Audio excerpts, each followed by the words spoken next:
কি হইলো হারাম যদি এখন হইলো না মা আমার তো কইলো শুধু রিমাকে বাড়িতে যাইবো আর আইবো। আমি একটু কইতে পারলাম না যাওয়ার আগে।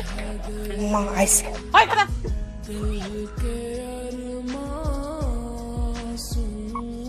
মায়েরা কিন্তু মাশাআল্লাহ সুন্দরী আছে।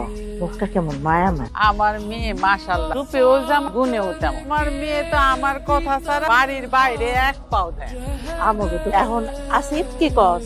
আপনারা মুরব্বীরা আছেন, দেখেন আপনারা যেটা ভালো মনে করছেন।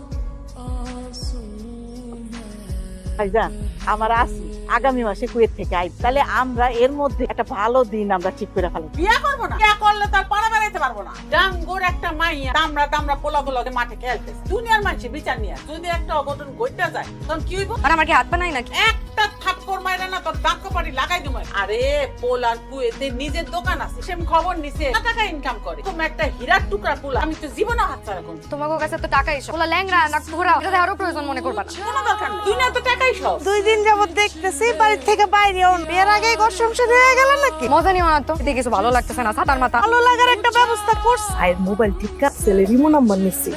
পুকুর পাড়ে যাও, এখন ওইদিকে যায় লগে কথা সারা লো। আসসালামু আলাইকুম। 2 দিন আগে আপনার একজন মাইয়ার সাথে বিয়ে ঠিক হইলো না? আমি ওই মাইয়া আসিও। ও আচ্ছা, আপনার সাথে আমার একটু জরুরি আলাপ আছে। এখন কমো জি বলেন। এই বিয়া আমার মনের বিরুদ্ধে হইতে মনে হয়েছে যে আপনার এই কথাটা জানানো দরকার, তাই আমি আপনার জানাতে ফোন দিই। আচ্ছা, জোর করে কেন বিয়ে দিতেছ? তোমার কি কোনো বয়ফ্রেন্ড?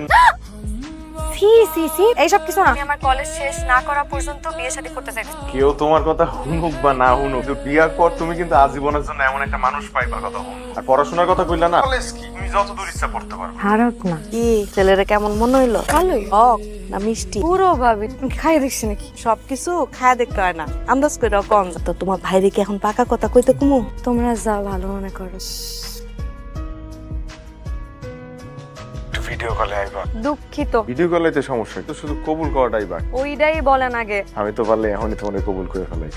সামনে বিয়া, আত্মীয় স্বজনদের দাওয়াত দিয়েও শেষ, এখন আপনি বলতেছেন যে আসতে পারবে না। আমি গেলি নাকি এটা? মাথা ঠান্ডা করো, আমরা তো বিয়া ক্যান্সেল করতে আসি না। কে বাবা বাড়ির আবদার না? এসব কথা কে বলতে পারেন নাই? আত্মীয় স্বজনের সামনে মুখ কেমনে দেখাবো? এই ব্যাপারটাতে তো আসলে আমাদের কোনো হাত নেই। প্রত্যেকদিন শিউলির লেগা বড় বড় ঘর থেকে সম্বন্ধ আসে, আপনারা জানেন। আমরা সেগুলোতে কোনো জায়গায় রাজি হই। ওই হাসেম, ওই তোর ইতি ভাবিরে ফোন দে। বইনের পোলা ইটালি থেকে আইছে, তা মাস ধরে আমার মাথাটা খায়া ফেলাইতে। ওই বোমা যাও, ওই শিউলির কাছ থেকে আংটিটা খুলে নাই দিয়ে। আপনারা মাথা ঠান্ডা করেন, আসলে এই বিষয়টা নিয়ে আমরা অনেক ভাইবা একটা সুন্দর সমাধান নিয়ে আইছি। কি এর আবার সমাধান? বিয়া 10 তারিখে হইবে।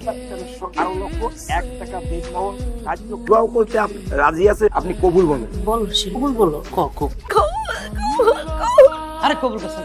কবুল কবুল। আলহামদুলিল্লাহ।